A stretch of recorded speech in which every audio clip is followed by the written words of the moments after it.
Good evening, ladies and gentlemen. My name is Austin Dean, and I am a junior here at the Meek School of Journalism studying integrated marketing communications. And I am one of Dr. Husney's magazine students.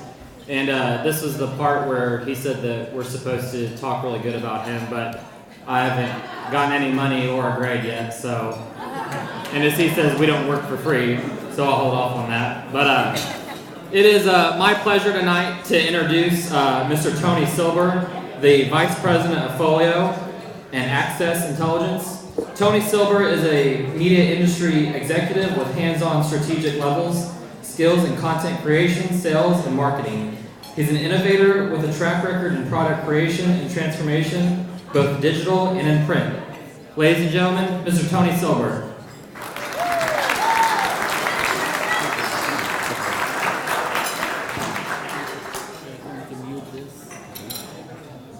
Thank you, Austin. So, I am the warm-up act, but I'm going to talk about the state of the magazine industry from my perspective, Folio perspective. And most of you know that Folio is the magazine brand for the magazine media industry. I put media in red there because that's where we're going, and that's what this presentation is going to be about. But what I hope to do is just spend a few minutes talking, setting the stage and framing some of the conversations that we're going to have at this conference. And then turn it over to Sid for the main event. So a lot to consider in the magazine media industry, in the magazine world going on right now. There's a ton of things going on. It's probably an unprecedented level of disruption and change. And you know, we've all heard, anybody who's been around for a while has heard people say that, you know, the 1990s was an era of change, the 1970s, 1940s, whatever it was. Well, this really is, and it's going to stay, and the change is going to be pretty constant for the next, as far as the foreseeable future, I think. And so you can go through some of these words and phrases and look at what the popular media, what the noise, what the exhaust about media and about magazines is all about. If you engage with media on media in any way, you're going to hear these phrases. Lead generation, brand proliferation, disruption, content marketing, unstable business models. You can go on and on, atomization of audiences. Rise of social media is a really important one, and we will talk about whether social networks constitute frenemy or enemy. And I think most of us have a perspective on it, and so we'll talk about that in a little bit. But there is a lot to consider. My take, and this is kind of an unheralded take, perhaps excluding Dr. Husney, but this industry is strong, it's resilient, it's thriving, it's prosperous, it's doing really well, and it's, like I said, it's an untold story, or an undertold story. There's a lot of adaptation going on, there's a lot of evolution, there's a lot of iteration, and very often the digital-only companies and the technology companies and the social media, they get all the credit. Silicon Valley gets all the credit, but there's a lot going on in this business, and there's some pretty smart people who know media and know how to engage with media, and generally that does start with a print magazine in this business. Here's the common narrative. It's we're in the doghouse, we're down in the dumps, the magazine industry is not doing well. But I say, we're really here. I mean, when you combine print media, the base of print media, with thriving digital businesses that many of us have, content marketing businesses, advertiser service businesses, data, all kinds of things. It's 1 + 1 = 3. They used to say you could tell the health of a magazine by when you drop it on the desk and it makes that nice satisfying thud. Well, now you have to drop, the tablet, Samir's watch, all kinds of devices in addition to the magazine, the laptop even.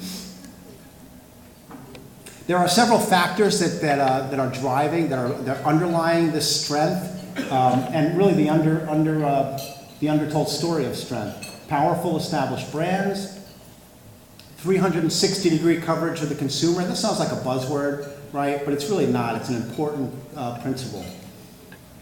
And I mentioned the ability to adapt and the ability to diversify and develop new business models as the case may be. Compare the magazine media industry to the newspaper industry, right? The newspaper industry in 2000, 2001 maybe, was a $60-something billion industry. Right now it's probably 20.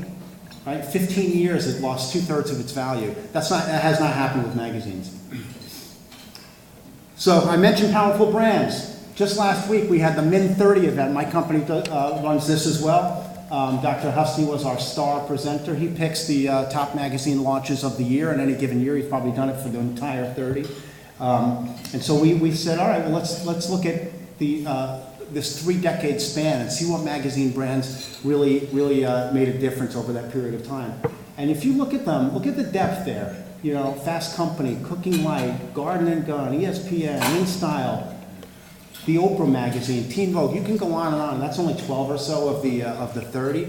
But these brands are extraordinarily influential, and they're part of the culture now. They're part of the conversation, the American conversation. This is really important. And one thing that strikes me as we talk about a Min 30 is that in magazines, there's hundreds of brands that have this kind of impact, that have this kind of influence, and where people actually define themselves and their avocations and their professions sometimes by the magazines that they read.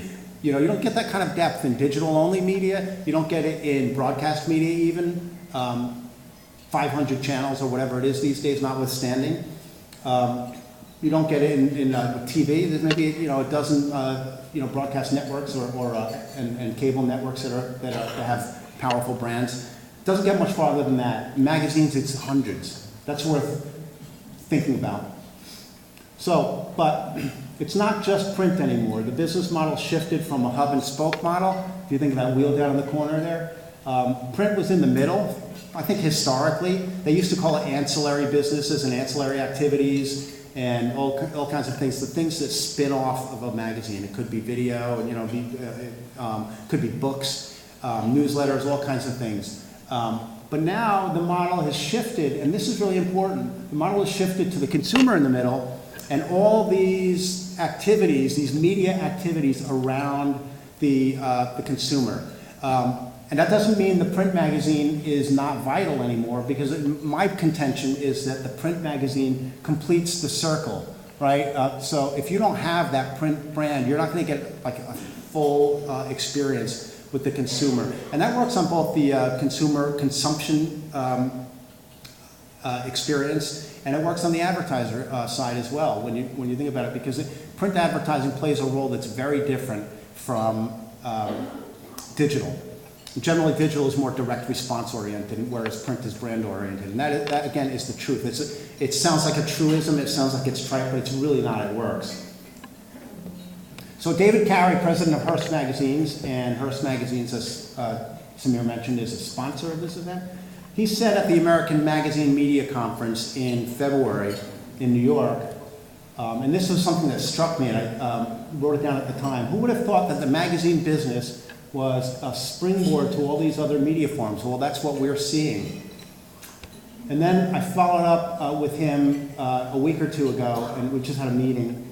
And he told me all these things they're doing. They're relaunching a test of Metropolitan Home. That was a magazine in the 70s and 80s for apartment dwellers in cities and urban areas, where, well, their bet here now is that Met Home will resonate, because all throughout the country you have people, mostly young people, moving back to the urban areas, back to the cities. And so cities are becoming much more vibrant than they may have been like a couple decades ago. So point being that he's very innovative, and they just do amazing things. But look at what he says. I mean, he says it right there. I believe magazines are at the nexus of emerging media platforms. I mean, that statement right there says a lot of what we need to know about what's going on in the magazine industry. Now, he says he's obviously leveraging print magazines, because he says the company was up in revenue with gains from digital, offsetting whatever declines they may have had in print. Well, I don't imagine that the declines in print for their blue chip premier brands were that significant. I think Carrie's just stating the truth. I think we've already turned the corner in the magazine industry. There were some hard times. Admittedly, there are still hard times, but that's the untold story. That's the story that Folio has dedicated itself to telling over the last few months.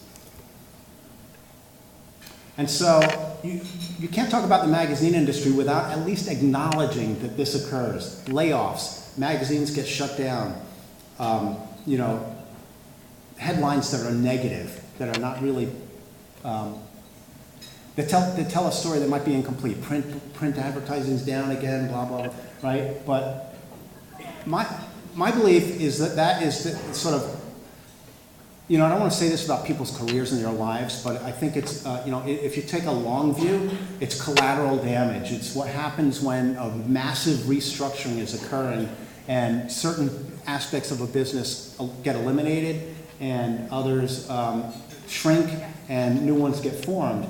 So as painful as they are, I think I look at these headlines, you know, in a certain way as growing pains and not the desperation of a dying industry. And then here's the other piece. I think that you can really make a strong case for magazine media doing things that the digital-only media players cannot. And magazine media having content creation skills that, and marketing skills that even Google and Facebook can't replicate. And that's saying a lot because I'll tell you, Facebook and Google are pretty good, especially on the advertising side.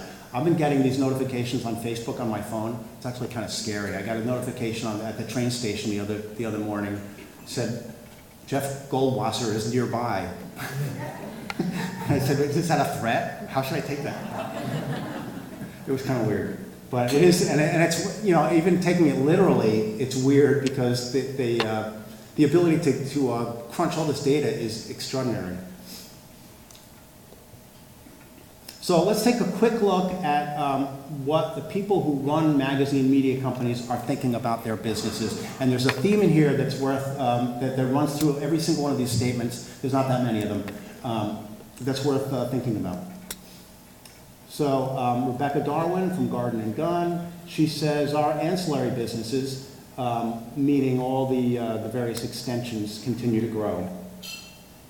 Scott Dickey from the Enthusiast Network says he believes in a broader model that supplants the traditional model, where they're diverting internal resources towards activities that they might not have been involved in before, such as video, live events, social media, content marketing, things of that nature.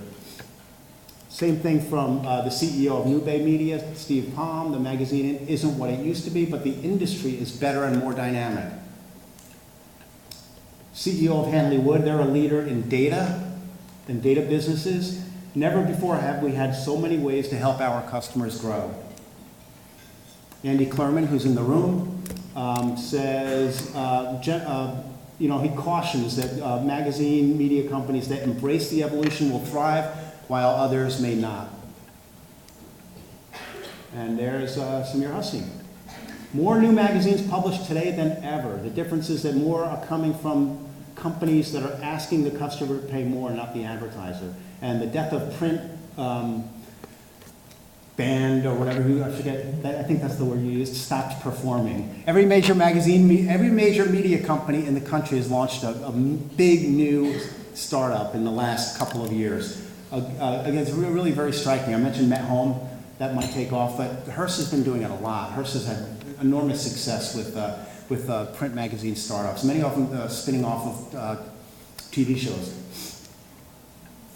So then there's some empirical evidence. I mentioned Google and Facebook. This is a really interesting graphic. Hopefully everybody can see it. Over the last 12 years or so, there's been a massive migration of revenue, of advertising dollars, away from traditional media businesses and to Google, right? So Google is now, I think it's a $90 billion business, might be in the 80s, and almost all of that revenue is coming from newspapers, the blue line there. And magazines are the green, they're holding their own. But Facebook and Google combined, two companies, generate more advertising revenue than the entire magazine and newspaper industries combined. So I just wanted to give a look at what's going on with print revenue. This is not a perfect look. It's really hard to get print advertising revenue data these days. The MPA stopped releasing it because they thought it was like it's sort of a negative story. It's really not. But it fluctuates, it goes up and down. I think that's inconclusive. There's the recession in there. And, there's various things going on. And this is all, in the aggregate. So many magazines are growing in print and really don't even have major digital operations at this point. And then here's the other side of that coin. So if print in that sort of brownish color is declining, then look at what's going on with online advertisers. It's increasing exponentially. So, and by the way, that online advertisers is not just banner ads. It's newsletters, it's content marketing type marketing initiatives, like a webinar, for example, or an email blast, or all kinds of things. So, but if you look at those numbers, it's astonishing how much companies are keeping that digital revenue and expanding it and growing it. So, just to sort of conclude, if the trends are pretty good, but if we have strengths, we have to acknowledge that there are areas where we are threatened. SWOT stands, by the way, for those who don't know, it's strengths, weaknesses, opportunities, and threats. So, pure play brands is one, and social media is another. This is telling me my timer's done. Give me just one or two more minutes. On the, I mentioned the pure plays because they get all the buzz. They get all this. Everybody loves the pure plays. BuzzFeed, Vice, Vox Media, Business Insider, Gawker. You could just go right down the list. Politico. They get Mashable. They get all this attention. The VC loves them. Venture capitalists love to invest money in these companies. They get all the attention in media coverage. Their CEOs are, sort of media stars. But look what's going on in the last few weeks. BuzzFeed last week, or the week before last, slashed its 2016 revenue forecast in half. So BuzzFeed actually denies that, but went from 500 million to 250, according to the report in the Financial Times. I don't know if it's true or not, but if you're cutting your revenue forecast in half, then your business is not well run. It turns out that they thought, how the BuzzFeed sells, listicles, synergistic listicles, and things like that to marketers. So, Burger King will do a BuzzFeed-ish campaign. It doesn't scale. It doesn't scale well. So it takes too long to create these programs in order for it to become like a $100 million business. International Business Times laid off 15 people. Vice saw traffic plummet because of this weird practice of audience trading. Mashable laid off 30 people, including its top execs on the sale and content sides. So digital-only media businesses very often are one-dimensional businesses. They don't have that full component. They rely on digital advertising, which is a very sketchy business and has a lot of shaping up to do. So they're not as strong as they're sometimes perceived to be. Social media is something else entirely, in my opinion. I think media companies have to engage their audiences on social because those audiences are there, whether it's Facebook or Snapchat or Twitter or whatever it is. But in doing so, putting your content on social and hoping the traffic drives back to your site, that's great, but you're training your audience to use social. How many of us use social first as our front page of the day? You pick up your phone or your computer, first thing in the morning, you go on Twitter to see what the headlines are. It's pretty convenient, but there is that downside to it. You're also moving your game onto someone else's playing field, and the rules are somebody else's. If Facebook decides to change their algorithm, and all of a sudden you're not getting the traffic that you wanted or expected or were getting, there's not a whole lot you can do. Your audience becomes Facebook's audience, even as you create the content that gets the audience to Facebook in the first place. And Facebook monetizes the work, and because of their incredible data skill, they get smarter and stronger and stickier with your audience, all because of your work. And guess who's making the money? I just said that Facebook, generated probably $10 billion in ad revenue this year. On some level, that's ad revenue that all of us are not getting. So just VUCA. I was talking to a guy from the Army. He says in the Army that this acronym is big. Volatility, uncertainty, complexity, and ambiguity. You have to learn to live with that. I'm not going to read them because it takes too long. We want to get to Sid, but embrace VUCA in an era of big opportunities. Thanks.